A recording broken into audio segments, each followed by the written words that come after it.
नमस्कार, आदाब, सत श्री अकाल। ईवी ड्राइव द फ्यूचर में आपका स्वागत है। आज हम गोयनका ऑटोमोटिव प्राइवेट लिमिटेड के संजय रस्तोगी जी से बात करते हैं। ये कंपनी के फिलहाल सीईओ हैं और इनसे पहले ये ऑटोमोबाइल इंडस्ट्री में 34 ईयर्स से काम करते आ रहे हैं। ये पहले बजाज ऑटो में मैनेजर सर्विस का काम देखते थे। इसके बाद ये अल्ट्रा मोटर प्राइवेट लिमिटेड में आए ईवी के सेक्टर में। ईवी के सेक्टर से बढ़ते बढ़ते ये काइनेटिक में एज ए बिजनेस हेड के साथ साथ Goenka electric motor private limited में 2008 में ये कंट्री हेड बनकर आए 2018 में। अब Goenka electric motor private limited की सिस्टर कंसर्न जो है गोयनका ऑटोमोबिलिटी प्राइवेट लिमिटेड, जो इनकी सिस्टर, ये सर्वे सर्वा या सीईओ हम कह सकते हैं। जी। उनके पद पे ये कार्यरत है। आज हम इनसे चर्चा करेंगे कि जो गडकरी जी ने बिना बैटरी के ई रिक्शा और टू व्हीलर का रजिस्ट्रेशन के संबंध में सरकार ने जो गाइडलाइन निकाली है, उससे आप कहां तक संतुष्ट हैं? सर, आप अपनी इस बारे में बताएं कि क्या। मैंने जो नोटिफिकेशन देखा है जिसमें कि कहा गया है कि आप बिना बैटरी के भी गाड़ी रजिस्ट्रेशन हो सकती है, वो अपने आप में ही एक इनकम्प्लीट डॉक्यूमेंट है। चक्कर क्या है कि बैटरी अगर हम बाहर से लेते हैं, परचेस करते हैं, तो हमको 28% में मिलती है लेड एसिड है तो, और 18% में मिलती है अगर वो लिथियम आयन है।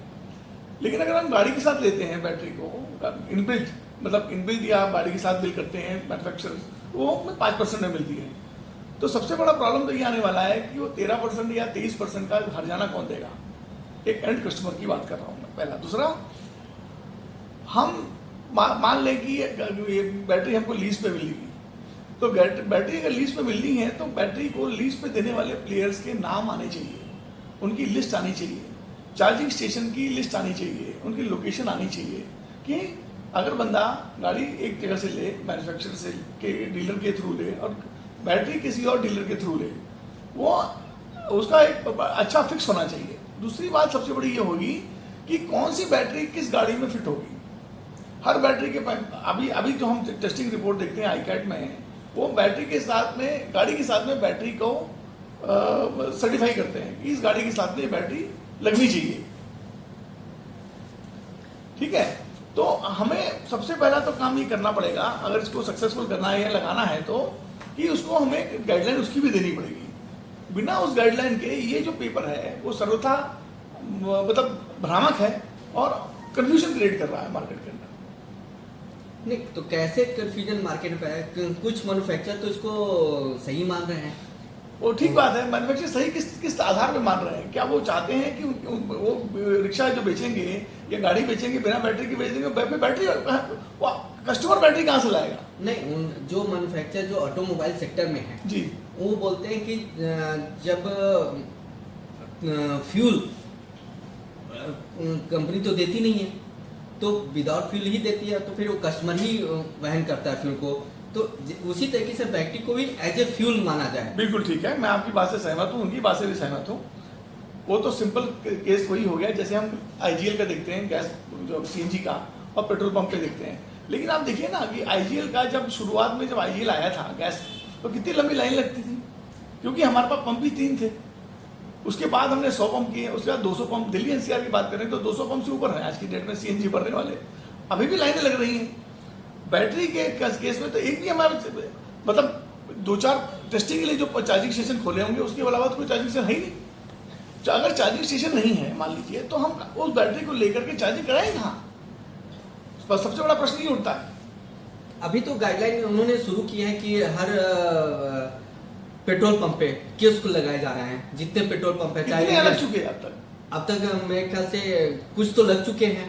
तो उसकी लिस्ट पब्लिश हो ना, आप देखिए उसकी लिस्ट पब्लिश करें आप, और उसके कस्टमर को आपको कॉन्फिडेंस में लेना पड़ेगा। एजुकेशन चाहिए इसके लिए कि आप कैसे करेंगे। फिर बैटरी के संबंध में, बैटरी आपको लीज पे मिलेगी क्या आपको खरीदनी पड़ेगी, उसके क्या मायने होंगे, वो सब एक पूरा अभी तक कोई भी क्लियर कट डेफिनेशन नहीं है इसका, इसलिए प्रॉब्लम आ रही है। नहीं अच्छा, कुछ मैन्युफैक्चर बोलते हैं कि वो जो 28% जीएसटी है उनका वो बच जाएगा, वो उस पर वो बात कर रहे हैं। तो जैसे वो 28% लेकर 28% पे ही वो बेच रहे हैं, तो इससे उनका जो जीएसटी का अमाउंट है वो बच जाएगा। मैं ये कस्टमर की बात कर रहा हूँ सर आपसे। आप कस्टमर के पॉइंट ऑफ व्यू से लेके देखोगे ना, मामला फंस जाएगा, क्योंकि कस्टमर क्यों आपको 28% देने वाला बैटरी का, जबकि उसको 5% में बैटरी गाड़ी के साथ बैटरी मिल रही है। तो मैन्युफैक्चर के पॉइंट ऑफ व्यू से ये बात सही हो सकती है, पहला। दूसरा क्या होगा, मैं फिर वही बोल रहा हूँ कि बैटरी को चार्जिंग की व्यवस्था जब तक आप नहीं करेंगे, ये मॉडल आपका काम नहीं करने वाला। तो यानी पेपर बैटरी है, और जो लेड एसिड पे है ब्रांडेड होती है, तो वो तो जो कस्टमर लेगा, चाहे वो एक्साइड का है तो एक्साइड का ही वो लेगा। हाँ, एक्साइड के आपको चार्जिंग स्टेशन ढूंढने पड़ेंगे। हाँ। एक्साइड की बैटरी वहाँ मिलनी चाहिए। अच्छा, फिर डिनोमिनेशन बैटरी का अलग है, किसी के पास 140 एच की बैटरी है, किसी का 110 एच की बैटरी है, वो कैसे करेंगे आप? बहुत सारी चीजें हैं जो इसको ये पॉलिसी में आनी चाहिए। तो हम सरकार से क्या उम्मीद करें कि ये जो गडकरी जी ने जो ये गाइडलाइन निकाली है, या फिर बड़े प्लेयर ही इसमें समाहित होंगे? Exactly, that is the point I am trying to make. ये पॉलिसी छोटे मैन्युफैक्चरर्स को खत्म कर देगी, पहला। दूसरा क्या है कि लॉन्ग टर्म में ये सही होगा, जो ये पॉलिसी आई है। आज से 2 साल बाद हम जब बात करेंगे तो हो सकता है मैं आपसे बोलूं कि ये बेहतर सोल्यूशन है ईवी को प्रमोट करने के लिए। लेकिन अभी फिलहाल बहुत बहुत कंफ्यूजन है इसमें, तो कंफ्यूजन सरकार को दूर करना चाहिए।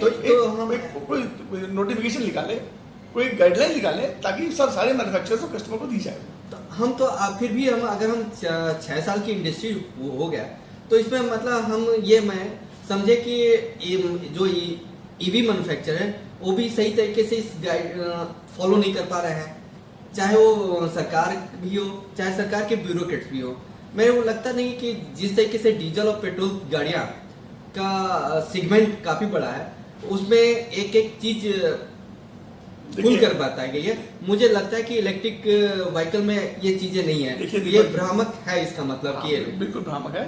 दीपक जी, मैं having said all this, Deepak ji, मैं आप आपसे तो एक बात और बोलना चाहता हूँ कि डीजल पेट्रोल की गाड़ी की जब हम बात करते हैं तो हम बात करते हैं 70-80 साल पुरानी बात करते हैं, बिल्टअप करने की बात करते हैं कि 70-80 साल में लेवल प्लेइंग ग्राउंड बना डीजल और पेट्रोल की कार के लिए, गाड़ी के लिए, छोटी गाड़ी बड़ी गाड़ी के लिए। आप चाहते हैं कि 6 साल की इंडस्ट्री उसी तरह से बिहेव करने लगे जैसे 70 साल की इंडस्ट्री, तो होगा नहीं सर। गवर्नमेंट को और मैन्युफैक्चर की बॉडी को और कस्टमर के कुछ नुमाइंदों को बुला करके एक टेबल पे बैठ करके बात करनी होगी, वहां से कंसेंसस निकलेगा कि कैसे करना है, तब जाके ये बात बनेगी सर। इससे पहले बात नहीं बन सकती। बिल्कुल नहीं बनेगी, क्योंकि आप खुद बोल रहे हैं कि आपने 4 मैन्युफैक्चरर से बात की, वो पक्ष में है।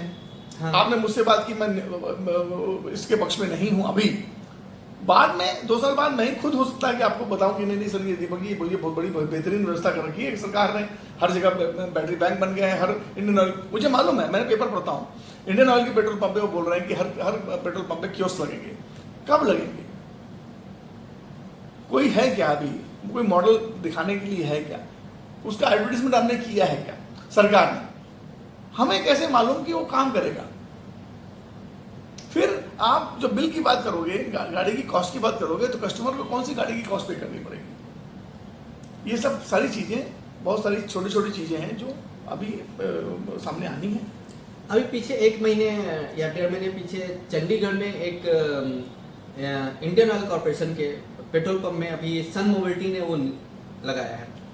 मैं वही कह रहा हूँ, मैं कह तो रहा हूँ ना कि ये सन मोबिलिटी और एक और कंपनी, 2-3 कंपनियों का जो हम बात कर रहे हैं आज की डेट में, हमारे सर्कल में जो बात हो रही है, बात ये हो रही है कि 2-3 कंपनियां जो इस प्रोजेक्ट को लेके आ रही हैं, ये पॉलिसी पे सब उनका किया जा रहा है। मैन्युफैक्चर तैयार नहीं है, कस्टमर तैयार नहीं है, क्योंकि ये कंपनियों को अपनी मार्केटिंग करनी है, इसलिए ये पॉलिसी में लाया गया है। ये आधी अधूरी पॉलिसी है दीपक जी, जब तक पूरी पॉलिसी नहीं आएगी मामला फंसेगा। तो इसमें बेनिफिट किसको मिलेगा? मैं ये जाके इस पॉलिसी में बेनिफिट एक्चुअली में किसको मिलेगा? मुझे लगता है जो वो उनको मिलेगा बेनिफिट जो इस गाड़ी इस चार्जिंग स्टेशन को लेके आ गए, 1 या 2, वो भी पूरी तरह से नहीं आए। अभी तो उन्होंने सैंपल एक दिया हुआ है, या 1 टाउन में या 2 टाउन में या 3 टाउन में उन्होंने सैंपल दिया हुआ। एक बार जब वो पूरी तरह से अपनी ऑपरेशंस को ठीक कर लेंगे, एक निश्चित दूरी पे चार्जिंग स्टेशन बन जाएंगे, उसके बाद ही इस तरह की चीजें काम आएंगी। आप ऑटोमोबाइल सेक्टर में विभिन्न क्षेत्रों में रहे हैं, वो डीजल इंजन की गाड़ियों में भी आप काम किए और ईवी सेक्टर में भी आप काम कर रहे हैं, तो इसमें आप कौन सा सेक्टर बेहतर मान रहे हैं, डीजल इंजन का या पेट्रोल इंजन का या इलेक्ट्रिक व्हीकल सेक्टर का? इसमें आप प्रदूषण से कौन सा sector? Definitely electric vehicle segment बेहतरीन सेगमेंट है आज की डेट में। और हम सब जानते हैं फॉसिल फ्यूल बहुत दिन तक रहने वाला नहीं है। एक तो अवेलेबिलिटी का प्रॉब्लम आएगा आपके पास। अभी भी हम अरबों रुपए खर्च कर रहा है पेट्रोल को इंपोर्ट करने के लिए, और इससे प्रदूषण भी बेहिसाब हो रहा है। आगे आने वाली जनरेशन के लिए हमको उनको एक निश्चित तौर पे एक अच्छा वातावरण एक संदेश मतलब आप देना पड़ेगा। तो मेरे ख्याल से ये बिल्कुल सही समय है कि हम इलेक्ट्रिक व्हीकल के ऊपर फोकस करें, और इलेक्ट्रिक व्हीकल जो है आगे आने वाली जो गाड़ियां हैं वो पेट्रोल की और डीजल की हों या सीएनजी की हों, ये सब कन्वर्ट करते हैं इलेक्ट्रिकल में। लेकिन इसमें मेरा एक और मत भी है कि इलेक्ट्रिक जो इस तरह की इलेक्ट्रिसिटी की गाड़ियां हों, हमको चूंकि हमारे देश में 300 दिन सूरज होता है, तो हमको सोलर के ऊपर भी काम करना चाहिए, अधिकतम काम करना चाहिए।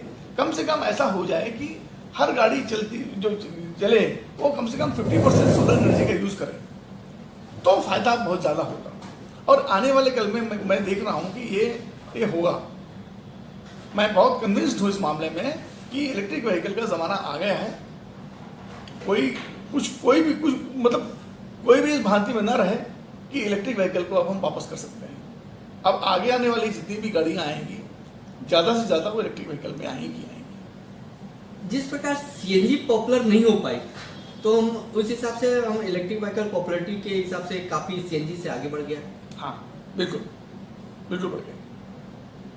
क्योंकि देखिए, मैं आपको समझाने की कोशिश करता हूँ, ये जितनी भी गाड़ियाँ आपने बताई, आईसी इंजन वाली बताई, ये जो आईसी इंजन गाड़ी है, पेट्रोल की हो, डीजल की हो, सीएनजी की हो, ये सब इंजन पे चलती है बेसिकली, और इन पे पोल्यूशन होता ही होता है।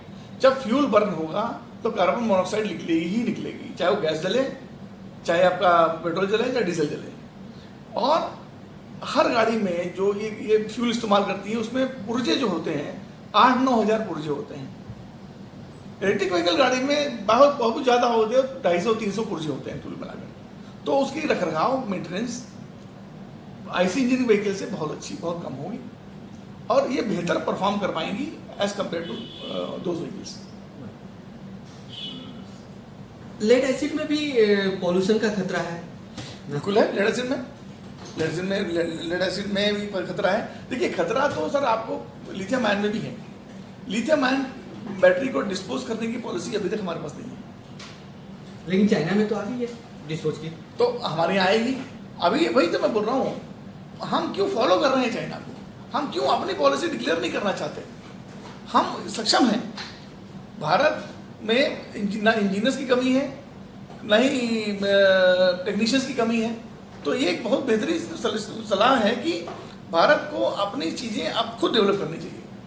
अब वो ज़माना आ गया कि हम कॉपी ना करें। जैसे प्रधानमंत्री साहब ने हमारे यहाँ कहा है कि हम आत्मनिर्भर बने, हर क्षेत्र में बने, और आत्मनिर्भर जब बने तो बहुत ही बेहतरीन हो जाएगा, और फिर हम उसके लिए बातें करें।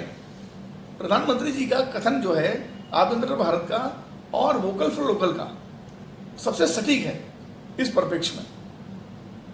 अगर आप ये करते हैं तो हमें कोई रोकने वाला नहीं है। बस आज के धन्यवाद सर जी, आपका बहुत बहुत कि आपने ईवी सेक्टर के बारे में बिना बैटरी के जो गाइडलाइन है उस पर आपने अपना मत रखा, और मैं चाहूँगा कि हर मैन्युफैक्चरर इसको ध्यान से पढ़े और समझे, तो आगे वो भी अपना मत प्रकट करे।